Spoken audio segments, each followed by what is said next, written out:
আজি আহি আছো কুমৰাগুৰিলৈ আৰু ইফালে ভাগৱত চলি আছে মানিপুৰ পাইছোহি আৰু ইফালে এয়া 9 বজাৰ পাইছো 9 বজাৰত মানে সোমাইছো ঔষধ ল'বলৈ কুমৰাগুৰিলৈ আহি আছো মানে আমি কুমৰাগুৰিত মাকৈ খেতি অলপ কৰিছো তাকে ইমান পোকে ধৰিছে ভাবিলো অলপ স্প্ৰে কৰি আহোগৈ পোক মৰা তাৰ পিছত এয়া দোকানত সোমাই যে কিবা এটা লৈছিলো সকলোৱে মিলি খালো আৰু ইফালে ঔষধ মিলাই আছো আপোনালোকে কি ঔষধ দিয়ে ক'বচোন জুনে জুনে খেতি কৰিছে আৰু মাকৈ খেতি আৰু ইফালে স্প্ৰে কৰিয়ে আছে স্প্ৰে কৰি হৈ গ'ল বাকি ওচৰতে আৰু অলপ খেতি আছিলে তাকে চাবলৈ আহিলো এইখিনি বাৰু ভালে হৈছে অলপ ডাঙৰ হৈছে বাকি আমি এতিয়া আহি আছো ঘৰলৈ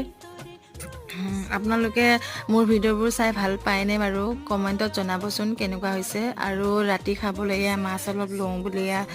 দোকান এখনতে সোমালো তাৰপিছত কাটি আছে এতিয়া বাই